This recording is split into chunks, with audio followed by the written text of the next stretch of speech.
जब राम को छोड़ के रामपाल के पीछे भागोगे ना तो लोभी गुरु और दंभी चेला दोनों नरक में ठेलम ठेला और रेलम पेला।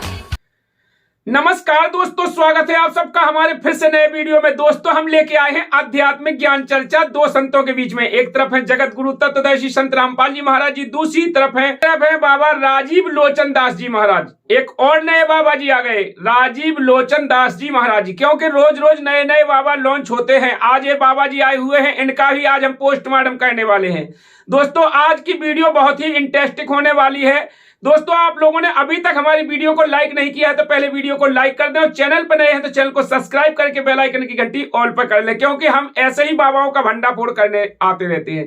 चलिए दोस्तों बिना देरी किए हुए मैं आज इस वीडियो की शुरुआत करता हूं। जैसे कि आपने बाबा जी स्क्रीन पर जो देख रहे हैं इनको देखा होगा, बाबा राजीव लोचन दास जी महाराज जी। इनका कहना है ऐसे भगवान हैं जो पहले तो एक टैंकर दूध में खुद नहा लेते हैं और फिर उसी दूध का खीर बना के चेलों को खिला देते हैं। वाह रे बुद्धि कि संत रामपाल जी महाराज जी टैंकर भर दूध में नहाया करते थे, फिर वो भक्तों में खीर बना करके बंटवाया करते थे। तो दोस्तों आप लोगों को बता दें कि ये बिल्कुल ही निर्धारित गलत है, क्योंकि आज तक कोई भी ऐसा वीडियो या फोटो सोशल मीडिया पे या कहीं इनके पास हो तो ये लोग दिखा सकते हैं, क्योंकि ऐसा ना तो संत रामपाल जी महाराज जी किया करते थे, ना उन्होंने कभी ऐसा किया है कि भक्तों के लिए दूध में नहाकर खीर बनाए। ये मीडिया वालों ने झूठी अफवाह फैलाई, और जो लोग जे भी हैं ये बाबा जिनकी रोजी रोटी बंद हो रही है, जो नए नए बाबा पैदा हो रहे हैं और भी पुराने बाबा हैं, क्योंकि धरती पे बाबा बहुत से हैं। इन बाबाओं की रोजी रोटी बंद होने के कारण संत रामपाल जी महाराज जी ने सच्चा ज्ञान धरती पे लाकर रखा है, तो इनकी रोजी रोटी बंद होने के कारण ये बौखला जाते हैं। तो इन्होंने कहा कि दूध से नहाते थे। तो सबसे पहले तो मैं बता दूं कि जो परमात्मा की वाणी है कि सांच बराबर तप नहीं, झूठ बराबर पाप, और जाके हृदय सांच है ताके हृदय आप।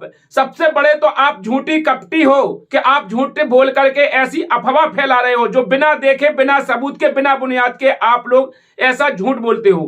तो इनका ये पहला टॉपिक तो यहाँ पर गलत होता है कि इन्होंने ये गलत बोला है। दूसरा टॉपिक इनका है, जब राम को छोड़ के रामपाल के पीछे भागोगे ना तो लोभी गुरु और दंभी चेला दोनों नरक में ठेलम ठेला और रेलम पेला है। बाबा जी ने कहा है कि लोभी गुरु और दंभी चेला, एक वाणी बोल के इन्होंने कहा है। तो पहले तो बाबा जी को ही मैं बता देता हूं कि ये वाणी जो बोल रहे हैं जो कौन से गुरु की है। आप लोगों को पता भी नहीं होगा ये वाणी किसकी है। ये वाणी संत परमात्मा कबीरदास जी महाराज जी की है, और उस वाणी को बोल करके तुम अपने आप को श्रेष्ठ बना रहे हो। यहां पर परमात्मा ने कहा है कि यहाँ पर परमात्मा ने कहा है कि चोर चुरावे तुमड़ी गाड़े पानी में, वो गाड़े व ऊपर आवे सच्चाई में छानी में। जितने भी ये धर्मगुरु होंगे धर्मदास, ये जग बोराना कोई न जाने पद निर्वाणा, इनको कोई ज्ञान तो है नहीं, और जे वाणी बोलेंगे परमात्मा की और ज्ञान पेलेंगे अपना। तो बाबा जी ने जो बोली वाणी कि लोभी गुरु और दंभी चेला मचो नरक में ठेलम ठेला रेलम पेला। तो पहले तो बाबा जी आप ही समझ लीजिए कि आप लोभी गुरु हैं और आपके चेला दंभी हैं, तो आप लोग ही उस नरक में जाएंगे, क्योंकि जो ज्ञान कबीर साहब ने दिया है उस ज्ञान पर इस वाणी को बोला है कि जो त्रिगुणी माया में भूल करके त्रिगुणी माया की जो भक्ति करते हैं, तीन देवताओं तक निर्भर रहते हैं, उन लोगों के लिए बोली है ये वाणी कि लोभी गुरु, जो लोभी गुरु होते हैं जो त्रिगुणी माया में फंसाए रहते हैं। यहाँ पर गीता जी में इसका वर्णन दिया है। यहाँ पर गीता जी में कहा है कि हे अर्जुन, जिनका ज्ञान त्रिगुणी माया से हरा जा चुका है वो लोगों में, मनुष्यों में नीच दूषित कर्म करने वाले मूढ़ लोग हैं, मूर्ख लोग हैं। तो सबसे बड़े मूर्ख तो पहले आप हुए, कि क्योंकि आपका त्रिगुणी माया से ऊपर ज्ञान नहीं जा रहा है। उन्हीं के लिए ये वाणी बोली है परमात्मा ने कि गुण तीनों की भक्ति में भूल पड़ो संसार, कहे कबीर निज नाम बिना कैसे उतरे पार। तीन देव की करें जो भक्ति, उनकी कभू न होवे मुक्ति। तो बाबा जी आपकी ये बात यहां भी फेल होती है कि आप वाणी चुरा रहे हैं, और वाणी चुरा करके यहाँ पर कबीर साहब जी ने कहा है कि वाणी चोर कठोर, जो वाणी चुराते हैं और सदगुरु धाम ना पहुंचेंगे ये 84 के ढोर। तो आप उन 84 के ढोर हो जो सदगुरु की वाणी चुरा करके आप बात कर रहे हैं। तो यहाँ पर भी बाबा जी आपकी वाणी फेल होती है। तीसरी वाणी जो आपने बोला है, जो मुक्त को बद्ध कर दे तो भगवान नहीं, जो बद्ध को मुक्त कर दे उसे भगवान कहा जाता है। जो मोक्ष प्रदान कर सके उसे भगवान कहते हैं। के बंधनों से जो छुड़वा दे उसे भगवान कहते हैं। तो मैं आपसे कहना चाहता हूं, जो आपने कहा है कि इनके चेले कहते हैं कि कृष्ण भगवान का जेल में जन्म हुआ था तो वो बंधनों से मुक्त हो गए थे, तो मैं बाबा जी आप लोग से पूछना चाहता हूं कि क्या आप राम को तो कृष्ण का अवतार मानते हैं, कृष्ण को राम का अवतार मानते हैं, पर राम जी को जब ब्रह्म फांस में एक मेघनाथ ने बांध दिया तो उन्हें अपने बंधन नहीं छुड़वा पाए मृत्यु लोक के, तो बताइए भला बाबा जी, जब उनके बंधन छुड़वाने के लिए गरुड़ जी को बुलाया गया तो गरुड़ जी ने बंधन छुड़वाए, तो इनमें गरुड़ बड़ा है कि तुम्हारा राम। तो यहां पर परमात्मा जी एक वाणी बोलते हैं, काटे बंधन विपत में कठिन किया संग्राम, और चीनो रे नर प्राणियां गरुड़ बड़ों के राम। तो इनमें तुम्हारा गरुड़ है राम बड़ा के भगवान के, गरुड़ भगवान है कि राम भगवान है? अब इसका फैसला तो आप ही ले सकते हैं। दूसरी बात मैं आपको बता देता हूं, यदि आप बल के आधार से कहते हैं तो कि कृष्ण भगवान ने गोवर्धन पर्वत उठाया, तो यहां पर भी परमात्मा कहते हैं कि गोवर्धन किसने उठाया? दोना गृण हनुमंत, और शेषनाग ने पूरी पृथ्वी उठाई, इनमें कौन भगवंत? तो बताइए श्रीमान जी, शेषनाग तो पूरी पृथ्वी को रख रहे हैं, तो आपके रामचंद्र जी भगवान हुए कि कृष्ण भगवान हुए कि वो शेषनाग भगवान हुआ? अब इसका भी फैसला आप बता सकते हैं, इनमें कौन मोक्षदायक भगवान है? फिर आपने की है पारिछक्त वाली बात। प्रश्न करना आवश्यक है। परीक्षित जी ने अपने लिए प्रश्न नहीं किया, वो तो भगवान के भक्त हैं, लेकिन ये खटर पटर करने वालों के लिए परीक्षित जी ने प्रश्न किया, इससे कौन सी धर्म की स्थापना हो रही है? कि पारिछत को सवाल पूछना चाहिए, पारिछत भी सवाल पूछा करते, तो मैं आपसे पूछ रहा हूं कि जब पारिछत को, जब तक्षक सांप को डसना था, तब उनके लिए कथा सुनाने के लिए पूरी पृथ्वी पर कोई गुरु नहीं मिला था। जिस भागवत कथा को आप सुना रहे हैं, इस कथा को सुनाने वाला पूरी पृथ्वी पर कोई नहीं मिला था। उस समय वेद व्यास ने स्वयं इस कथा को नहीं सुना पाया, जिन्होंने इस कथा का लेख किया है। और फिर जब सुखदेव ऋषि को बुलाया गया स्वर्ग से, तो सुखदेव ऋषि उस समय कथा के सुनाने वाले अधिकारी गुरु थे। आज तुम्हें किसने अधिकार दे दिया महाराज जी कथा सुनाने का, लोगों को ठगने का, लूटने का? तो महाराज जी आपकी दुकान बंद होती नजर आ रही तो आज रामपाल जी महाराज जी पर टिप्पणी करने लगे। तुम्हें किसने लाइसेंस बना दिया इस कथा करने का? थोड़ा अपना भी प्रमाण दिखाइए कि आप कौन से कथावाचक हैं, कहां से आपको ये परंपरा मिली है, किसने आपको आदेश दे दिया, किस ग्रंथ में लिखा है कि आपके कथा बांचने से, आप कथा सुनाएंगे तो लोगों का कल्याण हो जाएगा? तो आप यहां भी फेल होते हैं। सुखदेव ऋषि ने कथा बांची थी, वो अधिकारी थे, आप अधिकारी गुरु नहीं है, तो आपका यहां भी ये टॉपिक फेल होता है।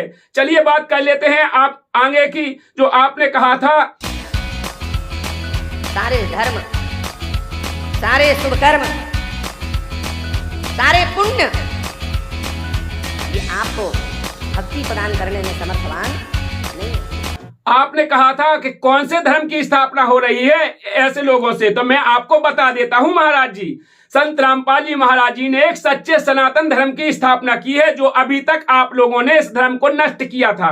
जितने भी आप जैसे जो धर्म गुरु हैं, जितने भी धर्म के ठेकेदार हैं, इन लोगों ने सत सनातन धर्म को नष्ट किया है, क्योंकि अपने शास्त्रों में जो लिखा है उसको छुपा करके अपनी मनमानी कथा सुना करके मंच से, आपने कभी इस भागवत गीता को खोला नहीं होगा। जितनी भी आप कथा सुनाते हैं, अपने मनगढ़ंत कथा सुना के चले जाते हैं, लोगों को गुमराह करते हैं, ठगते हैं, लूटते हैं, ये आपका पहला काम है।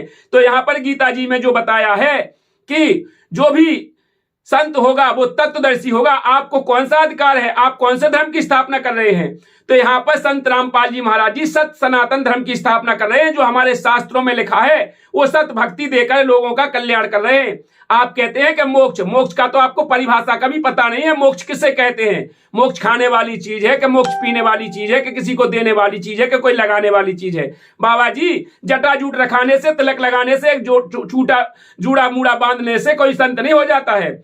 महाराज जी, जितने बड़े आप संत देख रहे हैं, ये आपके अंदर बिल्कुल गुण नहीं है, क्योंकि सबसे बड़ी तो जो निंदा करता है, उससे बड़ा कोई निंदक से बड़ा कोई भी नहीं होता है। आप संत रामपाल जी महाराज जी की निंदा कर रहे हैं, जबकि संत रामपाल जी महाराज जी ने सभी धर्म गुरुओं की सच्चाई दिखाई है। आप झूठ बोल रहे हैं। आपके पास यदि प्रमाण है तो आप एक प्रमाण दिखाइए, जो आपने कहा कि संत रामपाल जी महाराज जी दूध से नहाते थे। नहीं है आप लोगों के पास, क्योंकि आप झूठ बोलते हैं, ये झूठ फैला करके जनता को ठगते हैं। मैं आपसे कह रहा हूं, आपने भागवत कहीं भी खोलकर पढ़ के सुनाई हो किसी भी भागवत कथा में, तो आप मुझे प्रमाण दीजिए। इसलिए सिद्ध होता है कि कोई भी धर्मगुरु भागवत को खोलकर ही नहीं पढ़ता है। भागवत में जो आगे खोल के बता देंगे तो सभी आपके चेले आपको छोड़ के भाग जाएंगे। वो काम केवल संत रामपाल जी महाराज जी ने किया है। सभी धर्मों के सभी सदग्रंथों को, श्रीमद् देवी भागवत पुराण, गीता, आपकी बाइबल, कुरान, 4 वेद, 6 शास्त्र, 18 पुराण सभी खोलकर उंगलियों पे गिनाए हैं संत रामपाल जी महाराज जी ने। उसी के कारण आज संत रामपाल जी महाराज जी का इतना बड़ा परिवार बसा हुआ है। करोड़ों लोग संत रामपाल जी महाराज जी को फॉलो करते हैं। जो आप कह रहे थे कि उनके चेला तो बड़े विचित्र होते हैं, विचित्र इसलिए होते हैं कि संत रामपाल जी महाराज जी जो पढ़ाते हैं, अपने सदग्रंथों को खोलकर जो दिखाते हैं, बिल्कुल सच्चाई दिखाते हैं। उस 100 सच्चाई, 1,000 सच्चाई देख करके जो संत रामपाल जी महाराज जी की शरण में आते हैं, वही सच्चे संत होते हैं, वही सच्चे भगत होते हैं जो सत भक्ति करते हैं अपने शास्त्रों के आधार से। महाराज जी आपको पता ना हो तो थोड़ा गीता जी को खोल के देख लेना। गीता जी के अध्याय 16 के श्लोक नंबर 23 में लिखा है, जो पुरुष शास्त्र विधि को छोड़कर अपनी इच्छा से मनमाना आचरण करते हैं, ना तो उनका मोक्ष होता है, ना गति होती, ना किसी प्रकार की सिद्धि होती है। तो आपने मोक्ष वाली बात की है कि मोक्ष बंधनों से छुड़ाते हैं, तो आपके राम जी महाराज जी और ना आपके कृष्ण महाराज जी किसी का बंधन नहीं छुड़ा सके। यदि वो बंधन छुड़ा देते तो कृष्ण भगवान स्वयं एक बहेलिया के बाण मारने से उनकी मृत्यु नहीं हो जाती। आपको पता ही होगा कृष्ण भगवान को एक बहेलिया ने बाण मार के मार दिया था। तब कृष्ण भगवान बोले, जब वो रोने लगा कि मुझसे गलती हो गई महाराज जी, मुझे पता नहीं था कि मैंने आपको बाण मार दिया। तब वो बोले, आपका मैं बदला देने के लिए आया था, यहाँ तो अपना अपना बदला पूरा हो गया। जब मैं राम बन के आया था, जब मैंने तुमको बाली थे तो मैंने तुमको पेड़ की ओट में छिप करके मारा था, वो बदला आज आपने पूरा कर दिया। तो महाराज जी, जब इन तुम्हारे भगवानों के बदले पूरे नहीं होते हैं, जब जे बंधनों से नहीं छूटते, तो तुम कौन से संत हो कि तुम इन भक्तों को मुक्ति दिला दोगे? तुम अपनी ही मुक्ति तो पहले सोच लो, तुम्हारी कैसे होगी, क्योंकि तुम शास्त्र के विरुद्ध जा रहे हो। शास्त्रों में जो लिखा है, आप शास्त्र के अनुकूल भक्ति नहीं बता रहे, शास्त्र खोल के नहीं दिखा रहे। इसलिए तुरंत गीता अध्याय 16 के श्लोक नंबर 24 में कहा है, हे अर्जुन, तेरे लिए कर्तव्य और अकर्तव्य की व्यवस्था में शास्त्र ही प्रमाण है। महाराज जी थोड़ी गीता खोल के देख लिया करो, तो शास्त्र के आधार से भक्ति करनी होगी। उस तत्वदर्शी संत की शरण में जाना होगा जो गीता अध्याय 4 के 34 में कहा है। उस परमेश्वर की शरण में जाने के बाद, जहां गीता अध्याय 18 के श्लोक नंबर 62 में लिखा है, हे अर्जुन, उस परमेश्वर की शरण में जाने के बाद साधक लौट के पुनः जन्म मृत्यु में नहीं आता है। तो महाराज जी, आपको ना तो मोक्ष का पता है, ना किसी प्रकार का ज्ञान है। ये दाढ़ी रखाने से, बाल रखाने से संत नहीं होते हैं। यहाँ पर परमात्मा जी ने कहा है, मूड मुड़ाए हरि मिले तो सब कोई ले मुड़ाए, बार बार के मूड से भेड़ न बैकुंठ जाए। काभो जटा के रखाए से मोर काय न तर गई जी को सबा हाथ को पर है। काभो शंख के बजाय से गदा काय न तर गऊ को तो शंकई जैसो सुर है। काभो गंगा के नहाए से मीन काय न तर गई को तो वही गंगा में घर है। महाराज जी, इन आडंबर से मोक्ष नहीं होता है। आपको हम बता दें, परमात्मा जी कहते हैं, डूंग करें डूंगे चढ़े अंदर जीनी झूल, और जग जाने बंदगी करें जे बोवे सूल बमूल। आप अपने जीवन में की करके कांटे बो रहे हैं, इन भक्तों को गुमराह मत करें। संत रामपाल जी महाराज जी का ज्ञान शास्त्र अनुकूल है, शास्त्रों से प्रमाणित है, इसलिए लोग उनसे जुड़ते हैं। यहाँ पर कहा है परमात्मा ने कि जे जितने भी स्वार्थी गुरु लालची चेला, मचो नरक को ठेलम ठेला, इन्हीं का वो हाल होगा जो आप दूसरों के लिए कह रहे हैं। थोड़ा अपना विवेक करके देखिए, आप किस शास्त्र के अनुकूल से भक्ति कर रहे हैं। संत रामपाल जी महाराज जी ने सभी शास्त्र खोल के दिखाए हैं और शास्त्र अनुकूल भक्ति दिखाते हैं और देते हैं। तो दर्शकों, आप लोगों को मैंने बाबा जी का पूरा पोस्टमार्टम करके दिखा दिया है। यदि आप लोग ऐसी वीडियो और भी देखना चाहते हैं तो कमेंट बॉक्स में अपनी राय जरूर दें। दोस्तों, इस वीडियो को अपने दोस्तों के साथ ज्यादा से ज्यादा शेयर जरूर करना, क्योंकि लोगों तक पहुंच सके। चलिए दोस्तों, आज के लिए इतना ही, फिर मिलते हैं नेक्स्ट वीडियो में। तब तक के लिए नमस्कार, जय हिंद, जय भारत।